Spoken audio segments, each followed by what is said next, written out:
Han pasado 3 años desde que el COVID-19 arribó a la vida cotidiana del mundo. Sin embargo, muy poco se habla sobre las consecuencias o secuelas que ha dejado este virus. Mi nombre es María Fernanda Acevedo y el día de hoy vamos a conocer a través de distintos puntos, tanto de especialistas en la materia como de testimonios, sobre las secuelas que están presentes en la población neoespartana.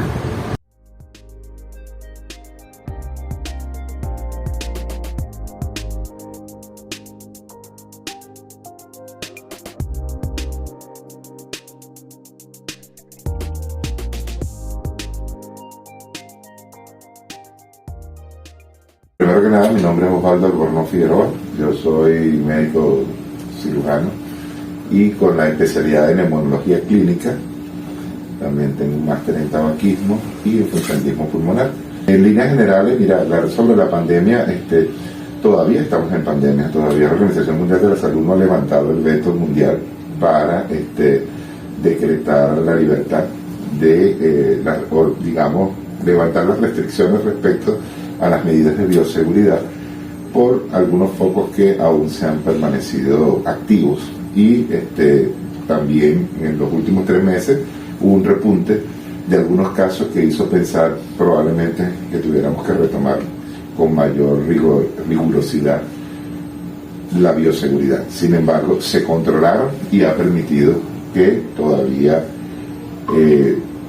no se haya vuelto a crear una alerta mundial como en los 2 años anteriores, pero aún así, en vista de ese aumento que hubo hace 3 meses, todavía permanecemos con las medidas de bioseguridad. Bueno, mira, en primer lugar estamos teniendo consecuencias, digamos, cerebro-psíquicas, porque hay depresión, y la depresión viene por frustración, porque la persona está manifestando que tiene cefaleas intensas, que tiene pérdida de memoria, que tienen lagunas mentales, que han tenido situaciones en las cuales se han desorientado y eso los conlleva a una frustración y la frustración lleva a una depresión y la depresión obviamente se va a manifestar de muchas maneras. Eso por una parte. Está también la parte neurológica en el sentido de que hay pacientes que han tenido trastornos motores, trastornos sensoriales, ¿okay? De percepción, de calor, de percepción de febrículas aunque la temperatura esté normal.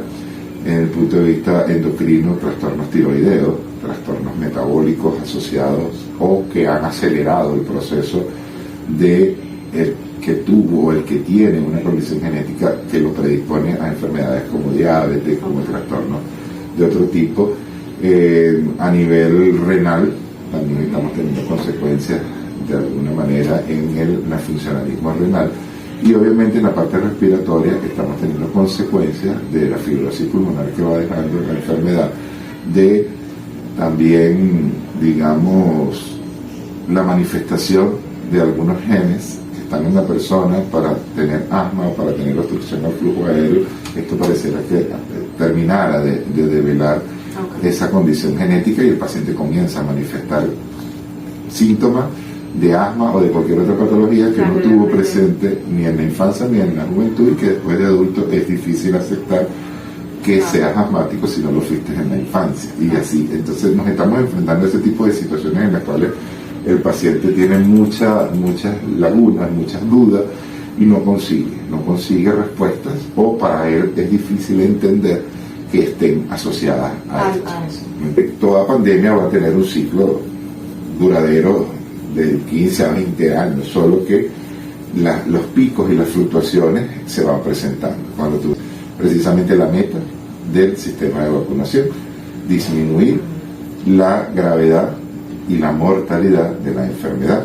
Entonces, desarrollemos la enfermedad, la hagamos de una manera leve o con la menor sintomatología posible. Por eso también tenemos que pensar que es que el COVID no ha desaparecido, lo que pasa es que ha disminuido la intensidad de los cuadros agudos, ha disminuido la gravedad de las infecciones y ha disminuido obviamente también la mortalidad.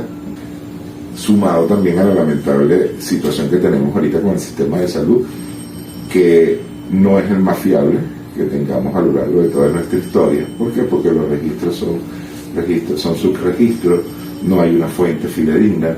tú vas a los centros ambulatorios, vas a los hospitales, vas a los diferentes sitios del sector, los privados, y hay un registro de cada paciente. Era lo que existía antes, el EPI 10, el EPI 15, estas cosas se han perdido, pero conocer la realidad del país es confusa. Bueno, mi nombre es Lady Esteban, soy egresada de la Universidad Bicentenaria de Aragua, estudié y me desarrollé ya como profesional, he hecho estudios para trabajar autismo en niños, soy diplomado en terapia familiar y terapia de pareja. El factor emocional siempre va a estar presente ante cualquier situación que se nos presente en el día a día. Es decir, muchas veces podemos tener un episodio ansioso sin saber que lo estamos teniendo y siempre le vamos a delegar esa sintomatología a lo orgánico. Y muy pocas veces, evidentemente, le prestamos atención a lo que realmente es, y es nuestra mente. ¿Okay? De hecho, el lema que la Organización Mundial de la Salud está manejando en este momento es hacer una prioridad para todos la salud mental. ¿Okay? ¿Qué sintomatologías podemos tener, por ejemplo, si nos vamos al aspecto de la ansiedad? ¿Okay?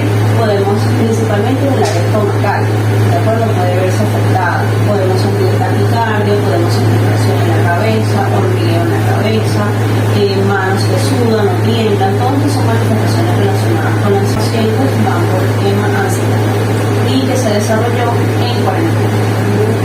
De hecho, algunos pacientes hemos tenido que referir a la parte psiquiátrica porque ya por medios terapéuticos no solamente se trabaja, sino necesitamos ese plus, ese aporte con medicación, y esa parte sí la maneja el tratamiento psiquiátrico.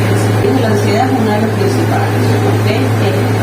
La ansiedad por factor económico, por factor salud, por factor familia, es decir, es la primera manifestación que podemos presentar. Depresión, ¿okay? También una de las causas que más vemos con frecuencia.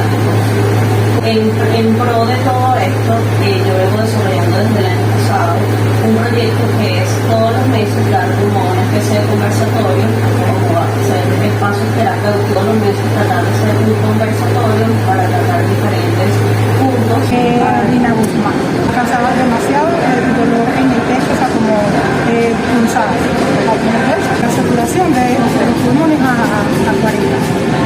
Sí, incluso el doctor que me atendió me dijo, o sea, que me recomendara que no, o sea, que no me internara por, o sea, al yo entrar en un hospital y él, o sea, tuve mi tratamiento y sentí yo como que no tengo frío, horrible, sí, una cosa demasiado, pero sí. Lice Suárez, y en el año 2021 fui contagiada con el virus del COVID-19, presentando diferentes tipos de secuelas por esta enfermedad, como son dolores de cabeza, dolores articulares, algunas veces pérdida de la noción del tiempo y algunas consecuencias en la parte respiratoria.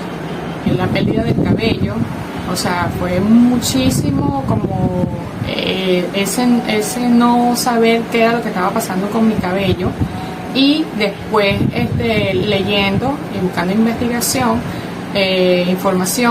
pude saber que era una de las secuelas del COVID-19. Igualmente, dolores en las partes articulares, que muchas veces me duele en cierto lado del cuerpo y dura aproximadamente un mes y varía luego a otra parte del cuerpo. También la parte neurológica, mucho dolor de cabeza y muchas veces como la pérdida del tiempo, o sea, quiero recordar algo y no lo puedo recordar. Al conocer las distintas opiniones de especialistas en la materia, como también de testimonios que confirmen estas consecuencias, podemos destacar distintos puntos importantes. Primeramente, las secuelas principales que están asociadas al virus o al COVID-19, primeramente es el estrés postraumático, la depresión, la ansiedad, al igual que distintas patologías relacionadas con el sistema nervioso, neurológico, al igual que respiratorio. De esta misma forma, es importante resaltar que la falta de comunicación y de información en referente al tema del COVID-19 o las secuelas que se presentan, muy pocas veces ha relacionado a que las población espartana pueda entender algunos síntomas que no son comunes en ellos. Mi nombre es María Fernanda Acevedo y este ha sido un reportaje sobre las secuelas que ha dejado el COVID-19 en la población espartana.